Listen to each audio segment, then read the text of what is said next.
This federal lawsuit, filed earlier this week, claims 4 Cincinnati police officers were denied opportunities for preferred assignments and weren't promoted because of their race and gender.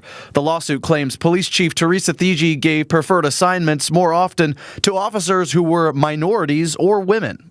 When you first read the lawsuit, what was your reaction to it? It was interesting. I sat down with Stuart Isaacs, president of the Cincinnati Police Association. His group works to make sure every officer has fair access and treatment within the department. He says the lawsuit caught him by surprise. We're scratching our head because the math isn't mathing. The lawsuit states that preferred assignments include perks and monetary benefits and can help an officer get a promotion. In the suit, it claims that of CPD's minority lieutenants, 79% received preferred assignments. Of the female lieutenants, 89% were given preferred assignments, but they claim only 44% of white male lieutenants received preferred assignments. Currently, there are only 3 female black lieutenants. So I don't know how we come up to whether it's not preferential treatment when the system, by sheer numbers, have created more opportunities for male whites. The 4 officers filing the lawsuit are Robert Wilson, Patrick Caton, Gerald Hodges, and Andrew Mitchell. Mitchell also filed a lawsuit against the city in 2021, alleging the department discriminated against white males. The city settled with him last year, paying him $75,000. I reached out to CPD for comment on the lawsuit. A spokesperson tells me the department doesn't speak on cases that are pending litigation. I also reached out to the mayor's office, but haven't heard back. And I think, honestly, this is just a distraction. We all wear the badge. We all want to make sure that everyone has a safe summer, a productive summer. So to me, this is a distraction for the whole organization. In Cincinnati, Alex Nall, WCPO 9 News. The more and more I start to listen to things like this, the more I think I'm starting to get a grasp on what this so-called anti-white thing is when it comes to PC, especially white males.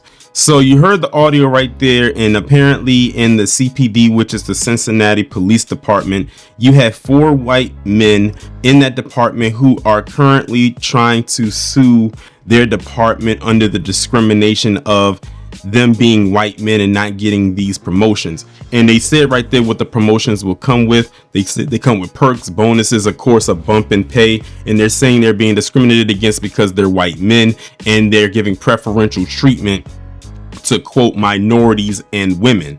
And you heard the other guy speaking right there towards the end of the audio, the end of the clip. He says that only 3 black women in that department, and it's overwhelmingly white males. So he's trying to figure out how in the world are they getting preferential treatment when the majority of the people that make up that entire department are white men. I think what it really boils down to is that they're upset because they're not getting the treatment they feel that they should on the strength of we're the majority here, so we shouldn't be damn near the top of the list no matter what. Even if our qualifications don't match what they're looking for, and they feel like, oh, how dare they overlook me for some people that they consider to be beneath them or less than, or whatever the case may be. So also, to me, it's also coming off as now like a grift. Look at what happened with Shalom Hendricks. That woman made off like a bandit with over $700,000 just because she called a little melanated kid who's autistic the N-word. Now you have a whole bunch of them trying to pull the same stunt because they see now that there's a monetary payout that can be gained from here. And furthermore, when I started to look more into this, and when they mentioned the people that was in the lawsuit, I started to do some digging on 2 of them.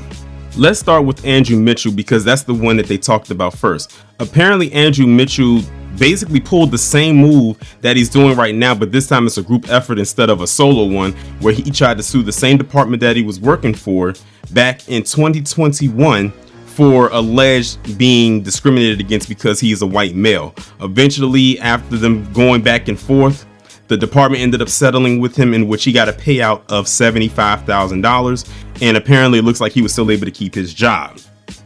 Fast forward now, he's in another lawsuit, this time with 3 additional men, and he's now doing the same thing again, probably trying to look for another payout. So it's giving grift vibes to me, especially with him, since this is the second time that he's doing this. Now, I put a circle around Patrick Caton, and thank God for my own due diligence. And trust me, I'm not saying this to sound cocky or anything, but I'm glad that I did this. That when I saw the audio or the video that y'all heard, that I scrolled down into the comments because, you know, I was curious to see how some of the people was going to react, and the usual suspects were just having a field day with it.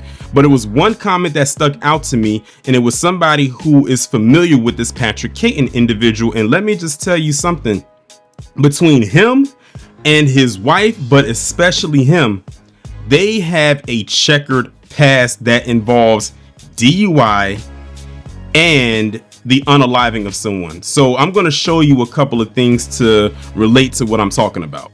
So this right here is a headline from the article I'm referring to. I believe it came out back in like 2021. It's a couple years old.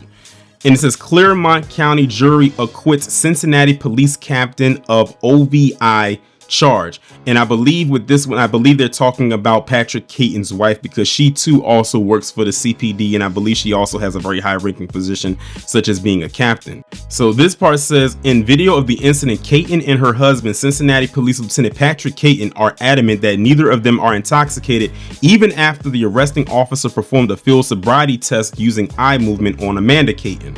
According to the police report, Patrick Caton tried to insult the Loveland officers, and he approached one in an aggressive manner. Notice he didn't get popped.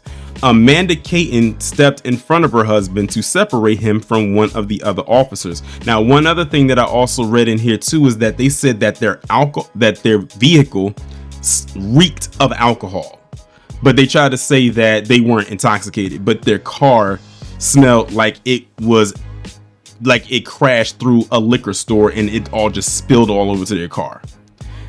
So you have that situation. But even bigger than this, going back to Patrick Caton, is this part right here. In 2003, Patrick Caton was fired by the CPD. Mind you, he was fired, and now he's working with them again, after he was tried and acquitted for assault in the 2001 death of Roger Owensby.